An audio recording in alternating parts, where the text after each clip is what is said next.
안녕하십니까. 반갑습니다.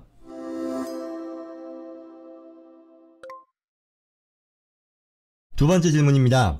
역시 CQ 1.0에 대한 질문이네요. 지금 회사에서 제공하는 401k에 최대 금액을 불입하고 있습니다. 최근 개정된 이 법에 따라 401k와 같은 회사 은퇴연금 제도에 큰 변화가 생겼다라고 들었는데요. 저와 같은 직장인들에게 미치는 영향에 대해 알고 싶습니다. 라는 그런 질문입니다. 많아요. 꽤 많은데 이걸 다 다루는 거는 의미가 없죠. 프랙티컬하지 않죠. 실질적인 도움이 되는, 우리 지금 이 영상을 보시는 분들께 도움이 되는 내용으로 가야겠죠. RMD에 대한 게 가장 사실 큰 것 중에 하나인데 방금 지난 질문에서 다루었으니까 그 영상 참고하시면 되겠고요. 자, 그럼 그 밖에 은퇴하신 분들이 아니라 지금도 워킹 에이지에 있는 분들, 또는 뭐 워킹 에이지이지만 나이가 더 많은 사람, 뭐 적은 사람 할 것 없이 다 같이 관심을 가질 법한 그런 내용에 대해서 살펴보면요. 크게 봐서 이 401k 제도에 적용이 되는 그런 내용이 있고요. 그 밖의 제도에 적용되는 내용이 있는데요. 먼저 401k에 적용되는 그런 내용들 살펴보면요. 이와 같은 6가지가 있어요. 401k Automatic Enrollment, 그 다음에 401k Emergency Withdrawal, 세 번째 뭐 Matching Contribution, 뭐 Student Loan Payment이라고 하죠. 그래서 네 번째 Catch-up Contribution이 있고요. 5번 529이라고 하는 이 College Savings Fund 플랜이 있잖아요. 이것도 해당이 되고, 여섯 번째 기타로 나뉩니다. 여기서 1번부터 4번까지가 401k에 대한 내용일 텐데요. 한번 보죠. 첫 번째는요, Automatic Enrollment라는 거예요. 그래서 지금은 종업원들이 회사가 제공하는 이 401k 플랜에 가입 여부를 선택할 수 있는 거란 말이죠. 그런데 이제는요, 이 25년도부터 시작이 되는 건데요. Mandatory Contribution이라는 거예요. 그러니까 반드시 처음에 시작할 때요, 이 해당이 되는 직원들에게는 3%를 강제적으로 불입하게 하겠다라는 거예요. 뭐 제도의 의미는 이런 거겠죠.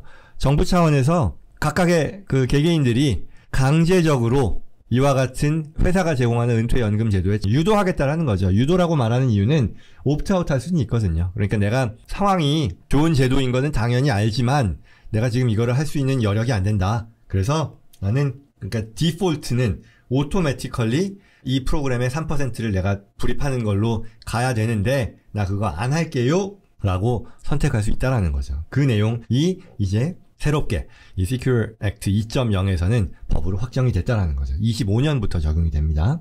단 3년 이하로 10명 이하의 사업장인 경우에는 이와 같은 규정이 면제된다라고 합니다. 그러나 뭐 3년 이하이면서 10인 이하여야 되니까 3년 넘으면 해야 된다는 거잖아요. 종업원 수가 10인 이하라 하더라도. 그런 면에서 보면 뭐 일시적으로는 피하지만 결국은 다 적용이 되는 제도라고 봐야겠죠. 자, 그 다음에 두 번째로요. 401k Emergency Withdrawal이라고 하는 거는요. 이게 원래는 401k에 내가 불입을 하면 은퇴할 때까지 찾으면 안 되잖아요. 내가 59.5세죠. 그때 이전에 찾으면 뭐 세금은 말할 것도 없고 거기에 10% 이 페널티 성격의 텍스가 붙는다라는 거죠. 그런데 예측치 못했던 unforeseeable이죠. 그 다음에 immediate한 어떤 재정상의 니즈가 생겼다라는 거죠. 그리고 본인 개인적인 또는 본인의 어떤 가족과 관련한 어떤 emergency expense가 필요할 경우에는 401k 플랜에서 그 돈을 꺼내 써도 페널티를 부과하지 않겠다. 10% 페널티를 부과하지 않겠다라는 그런 얘기인 거죠.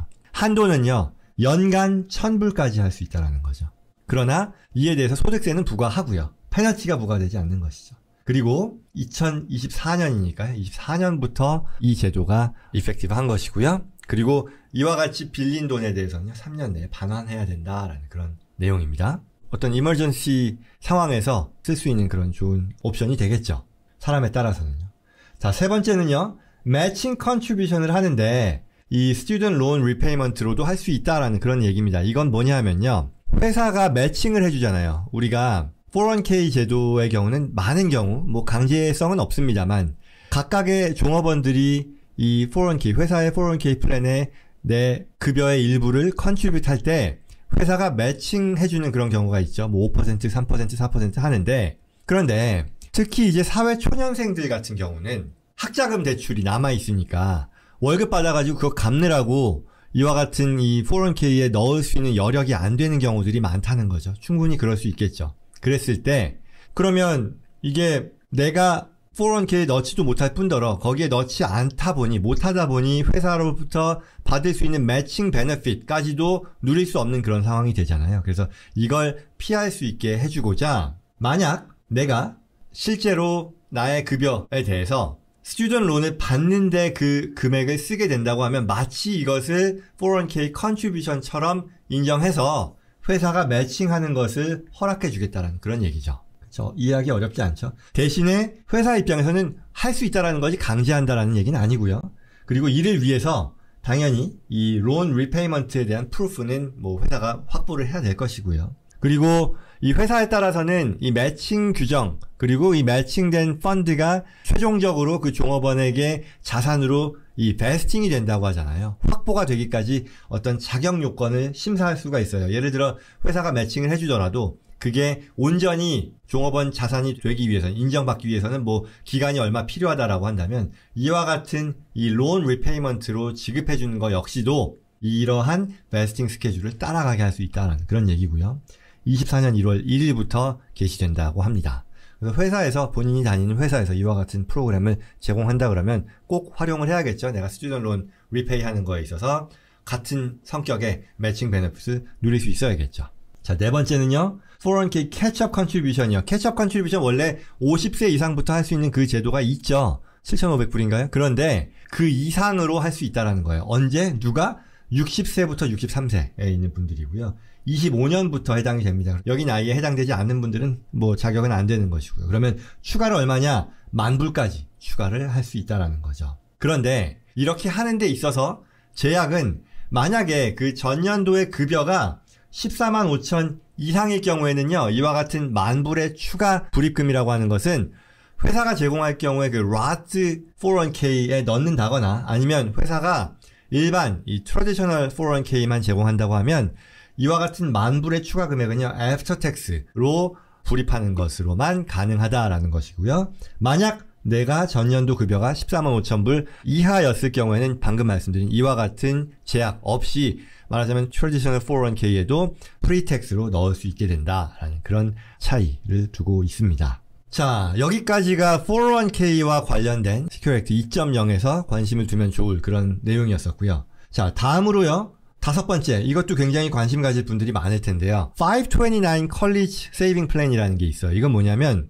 우리가 교육비 목적으로 투자 계좌를 따로 만드는 거죠. 그래서 정부 차원에서 이건 어떤 거냐면 이 학자금을 이제 부모나 뭐 할아버지 뭐 이런 가족들이 자식들을 대상으로 자식 뭐 손주들을 대상으로 미리 준비하는 거예요. 그러면 이게 작동하는 방식은 내가 내 재산을 내 돈을 529 세이빙 플랜이라고 하는 것에 만들어서 베네피셔리는 지정하죠. 누가 됐건 뭐 내 큰애 뭐 둘째 이렇게 만드는 거예요. 그래서 거기에 돈을 뭐 10,000불을 넣었다고 쳐요. 그러면 이 10,000불은 애프터 텍스로 넣은 거지만 이 금액이 529 그 어카운트에 있는 금액이 자라날 때 이건 뭐 주식에 투자할 수도 있고 뭐 이런저런 소득이 가능하겠죠. 이 소득들이 다 비과세 된다는 거죠. 텍스 디퍼가 되는 거예요. 그래서 자라나는 건데 여기까지는 마치 Roth IRA하고 비슷하죠.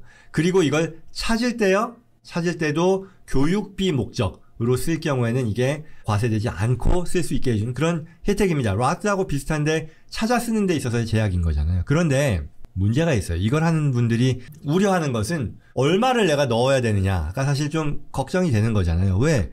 교육비 목적으로 찾지 않고 내가 일반 목적으로 꺼냈으면 세금도 붙고 페널티까지 붙는다는 거죠. 그렇다 보니 이게 내가 이렇게 이만큼 넣으면 너무 많은 거 아니야? 라고 생각할 수 있죠.